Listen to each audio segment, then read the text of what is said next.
Ladies and gentlemen, welcome back to RPG Digest. Today we're going to be talking about Palladium books, not any specific book, all the books really. I mean, if you are going to bring characters to another world, which Palladium not only allows but in many cases promotes your ability to do so, well, what do you change? I mean, not all systems work exactly alike. You're going to need some kind of framework to move forward. And there's a right way to do it and a wrong way to do it. Mine's the right way. Everyone else's is the wrong way. And we're going to go over that right now. Hey. All right. So, when you are taking, say, for example, Heroes Unlimited character, moving it to Palladium Fantasy, completely doable. You know, it's SDC environment, you're good, everything's fine, magic here, magic there. High technology, going to be a question, we're going to go over that. You just move the characters over to Palladium Fantasy, and boom, they got rifted. It happens, right? Did you say rifted? Yeah, it's a rift That's in the space and third time. game. It's a rift in space and time, which rifts appear in all Palladium products at one form or another, and they just poof, they're there. Well, what do? There's some differences. There are differences that will become apparent and important in your first interaction and or combat. So how do you adjudicate this? Well, I'm gonna tell you right now, Kevin and the official Palladium response would be whatever works at your table. That is horse crap. Well, hold on. Don't they also say there are conversion books for this? So just go read a conversion book? I don't want to buy a conversion book today. All right. Okay. I don't want to spend that, $10 to $25, $30, whatever, if it's out of stock, I got to buy it from eBay, whatever. I don't want to spend that money. I don't want to do it. So whatever works at your table is the official Palladium answer. I've heard it many times from Kevin himself. That's crap. There is a right answer. I'm going to show you the right answer. I'm going to show you right now. First question. Do I change the world or do I change the PCs? This is an important one. We are moving from Heroes Unlimited, which is modern day, medium magic, medium power world, to Palladium Fantasy, which is low technology, medium magic, low to medium power world. So do I change the world to fit the PCs or the PCs to fit the world? Well, for me, the answer is obvious because player agency can suck it. You change the PCs. The world is your new stage. You are in a different dimension, a different universe. Saying that the physical laws aren't exactly the same is a stretch of the imagination that is far less of a stretch than moving to another parallel world. All right. So get over that right now. You must change the PCs. There's a couple reasons for this. One, I hate player agency and you don't get to know that. But two, if you change the world, you're going to have to change 99% of your gameplay in the near future. If you change the PCs, you change them one time and the changes are done. They now fit in this world's use of the rules. Changing the world is harder work. You must change every single encounter they're going to have, every combat. How all the spells work for this world to make it fit like the world they came from, all the skills to make it fit like the world they came from. No, that doesn't make any sense. That's way too much work and way too much brain power from the game master to actually pull off. Yeah, you might have to spend an hour changing each player's character sheet to match the rules for this particular world. But after that, you're done. You're done. And then you just go. So the answer is we're using, in this instance, from Heroes Unlimited to Palladium Fantasy, we're using Palladium Fantasy rules. We're using Palladium Fantasy skills. We're using Palladium Fantasy combat. We're using Palladium Fantasy magic. We're using Palladium Fantasy, all this. So would you say that the world you're moving to, since you're not really combining them together, but the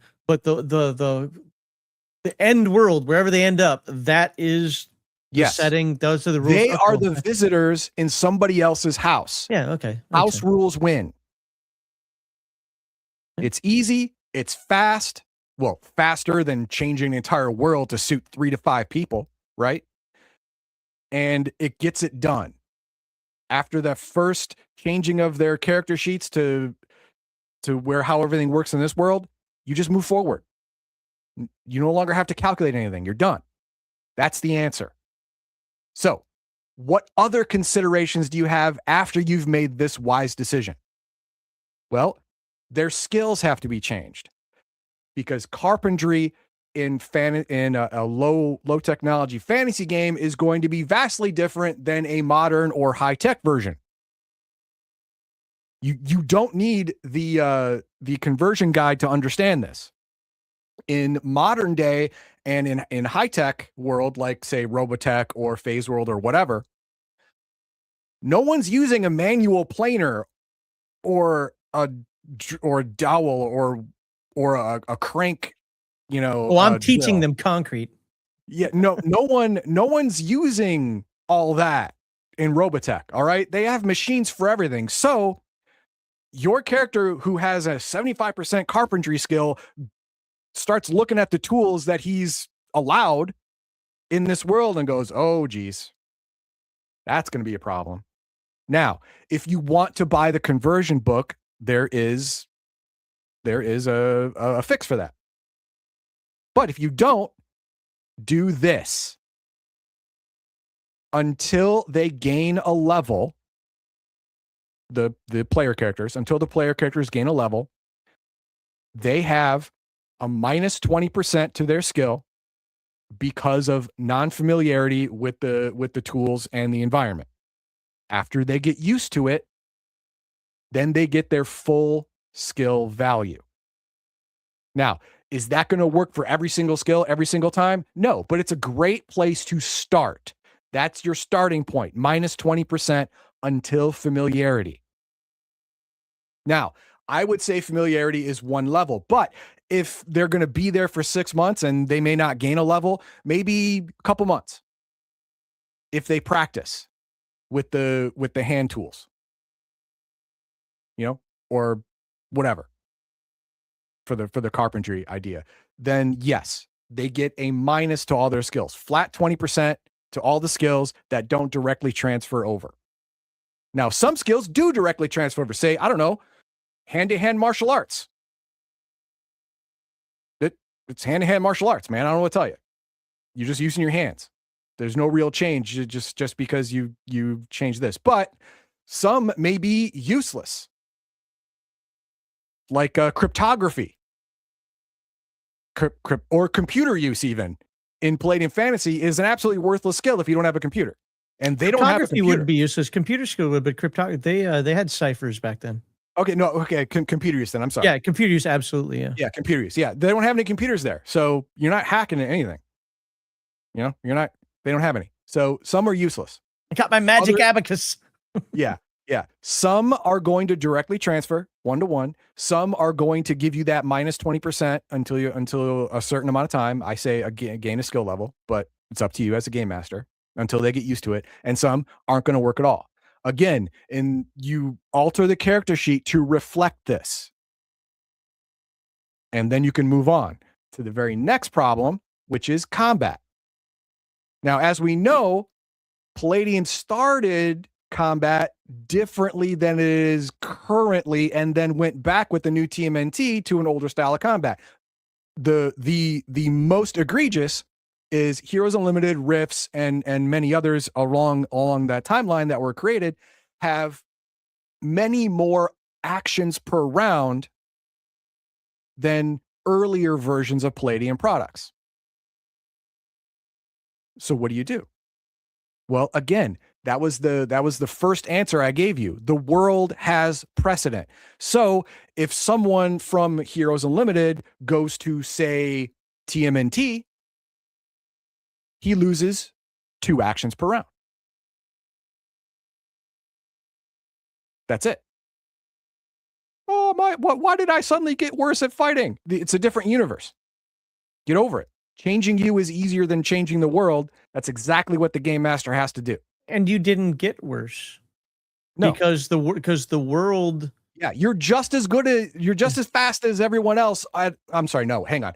You have the same base as everyone else in this world. That's the idea.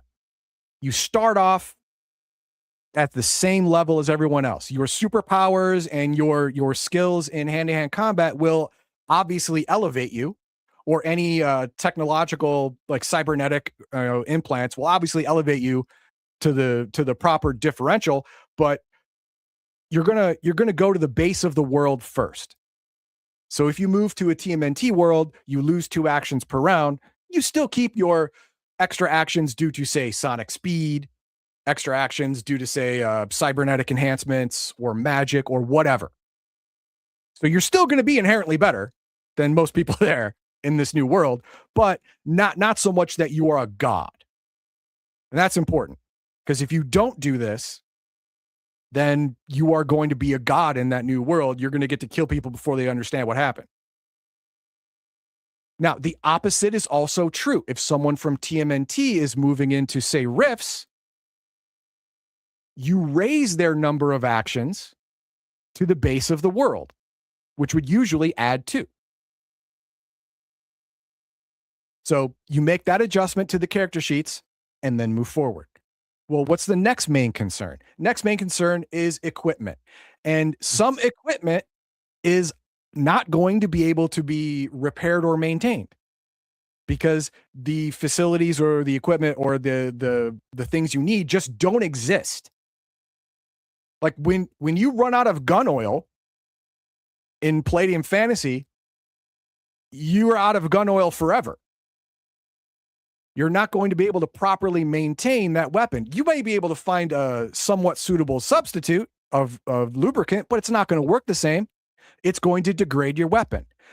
Get new bullets, even. Unless you also brought a bullet making facility.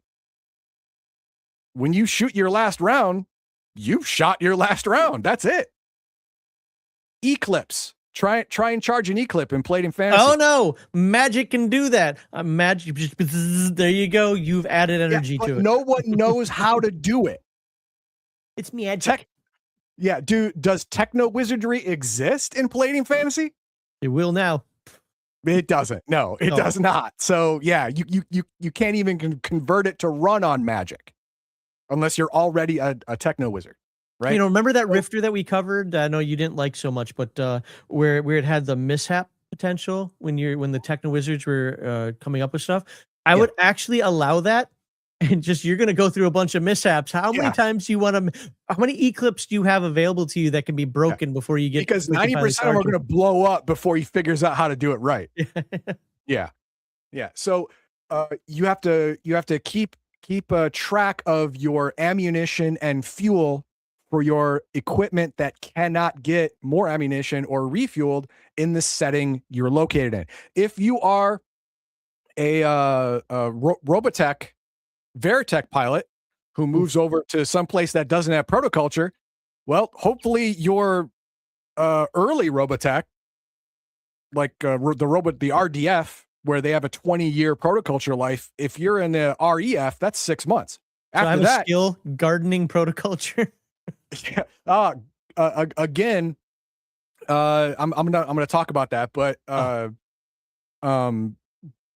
if you want the official rules on how protoculture grows in other dimensions, you would need the conversion book tells you. But I will tell you for free, protoculture and magic don't like each other. Oh, so good luck in Palladium Fantasy or Rifts or whatever. You're gonna have a hard time. All right. So wait. Okay. So I got that. The equipment. Keep it safe. Conserve ammo. Don't deplete charges. Stuff like that. Well, what's next? Magic and psionics. If you are moving, this is the big one. If you're moving from SDC to MDC or the other way around, you have to alter the character sheets to go to MDC or to SDC. Because it's the world you are in that you are conforming to. Magic is higher or lower here. You automatically will adjust to MDC or SDC dependent. And there are some psionic abilities, magical spells that you will have in one world that do not exist in the other. My advice is don't change it to a local equivalent as long as you as the game master do not think it's game breaking. I think it's pretty cool that a visitor from a foreign universe is going to have a spell that no one knows about or that no one else has, or psionic power that no one knows about or has. I think that's cool. It adds flavor. That's nice. Just make sure it's not game breaking. You as the game master have to look over all their spells and psionic powers and go, okay, well, this one will just trounce through this entire world, like just dump all over it. I can't have that. I got to give you a local equivalent while you're here. And there is precedent for that, even if you buy the conversion book. What was it? Beyond the Supernatural characters, natural psychics, master psychics, genius psychics, they get the world equivalent powers while they're there, lose their own powers, and then when they go back to their normal world, they get their own powers back, but lose the other world's equivalent powers. So there is precedent for that. So you can do that completely within the rules. But you have to look over their sheets to make sure that nothing they have is game breaking and everything's changed over if SDC, MDC has changed. All right, so what is next? Well, obviously the most important thing.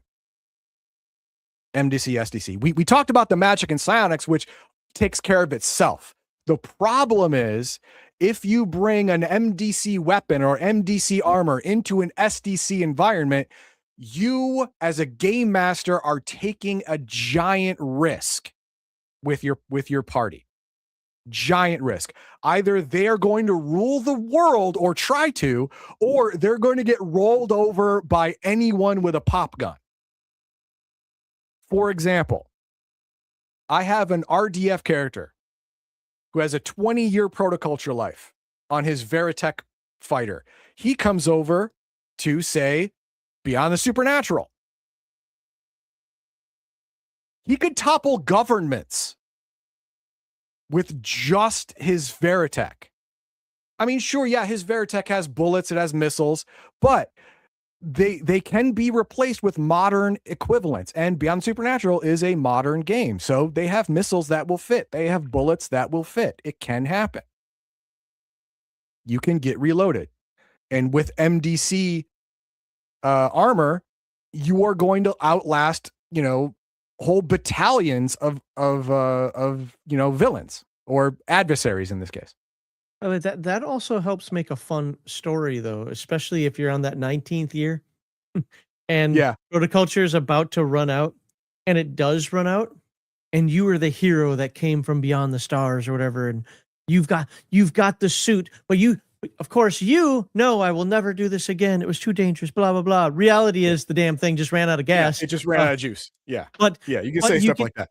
But you can have a really great story beyond that. It's like, we need you in your suit. No, I can't do it. I can't. I will not go back to it again. That we have to solve things on our own now. That's the evil, But where you get that pressure from the outside to keep doing it.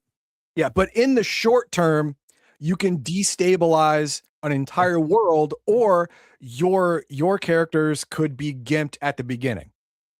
That's the rub, though. That's fine. Gimp your characters. Oh, I love moving SDC technological people over to MDC environments. I love doing that because it's not game breaking. The first time they shoot their gun and it bounces off and does nothing, they're going to realize quick, fast, and in a hurry that they need to get local weapons, local armor. They're going to realize that real quick. But moving an MDC party, technological MDC party, over to an SDC world, that right there can unbalance everything. So you as a game master have to decide, do you even want their technology to be able to work? Or do you want them to be able to recharge it or refuel it or whatever? And usually the answer is no. Have that be a drama for your players. You only have so much gas. You only have so many bullets, so many missiles. Yes, you can dominate every single encounter. Every single combat encounter, you will dominate right up until you pull the trigger and it goes click. Then you're in trouble. Now your MDC rifle is an SDC club. That's something that they are going to have to deal with as part of this whole traversing universes problem. So yes, make it very hard or impossible to maintain their MDC gear. And let them know that the clock is ticking.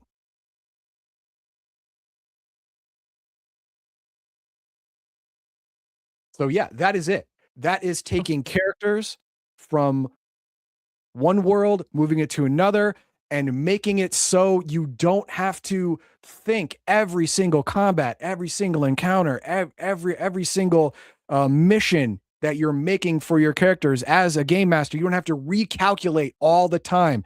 Recalculate once. Recalculate the visitors to the world they're in one time.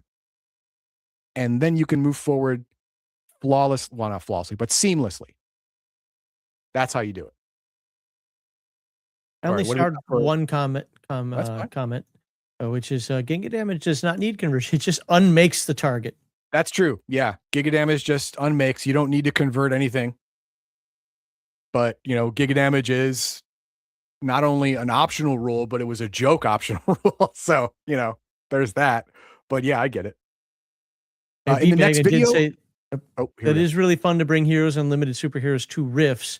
But I think he was talking more legally, we'll say it through the conversion books.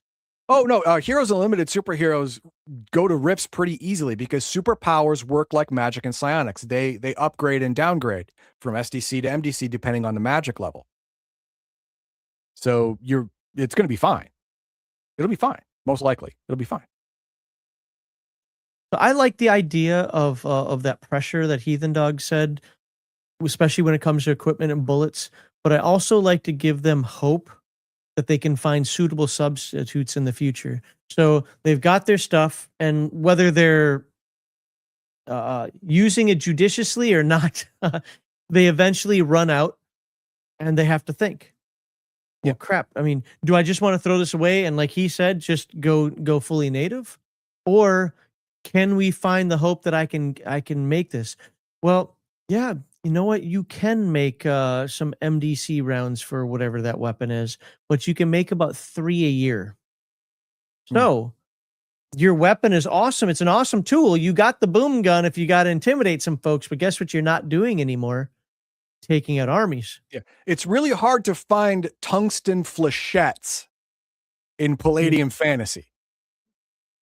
Have fun with that. Titanium, good luck. I mean, you could find a way like, oh, we could use a magic ritual and make this happen. Great, but how many times do you want to use a ritual to make one round? Yeah, and you're gonna have to find some super high level wizards to pull that one off for you. And how are you gonna pick them? And the point that I'm making on a nexus point during the solstice during a 3 planetary alignment. Good luck, brother. Good luck. Right. And that's kind of the point that I'm making is you can do it. Is it worth doing it? It might still be worth doing it. Always having one MDC round in your pocket, that can do 100. It makes you feel better at the very least. Well, you can also, you can always come out and go, boom. Do you want to mess with me? I have no. It's like, oh, what's that Rick and Morty one? It's like, I'm holding a Tic Tac. He's like, I don't have any more of these things. I'm just holding a Tic Tac now. Hurry up, go disarm them. But the idea is, I like to have the characters, kind of like, look, we got this stuff. Let's find a way to use it. Sure, but it's so limited. You've got it, but it is limited. You're not going to change the game. You're not going to break the game with this. No. So yeah, that's it. Okay. Throw up the end screen. Yep. Let me talk about it. Yeah, please like, hype, comment, share, super thank this video. If you disagree with me, if you think your way is better, well, I'm gonna tell you right now, you're probably wrong. But go ahead and put it in the comment and I will look at it. And if you're right, I am not so much of a prick that I will just say, no, you're wrong, even though I think you're right. I'll tell you if you're right. And then Max will put that on a t-shirt. Wow. Yeah. But guess what? You're probably not going to be right. Oh, There you go. timestamp. Timestamp wherever Heathen Dog was right or wrong or otherwise. Otherwise, I'm There not you go. watching the Yeah. whole video to Timestamp it, damn it. All right. But thank you very much for watching. The next video is going to be on actually blending two worlds together. Is it a good idea? Should I do it? If I do, how do I do it? We're going to talk all about that in the next one. Have a good one.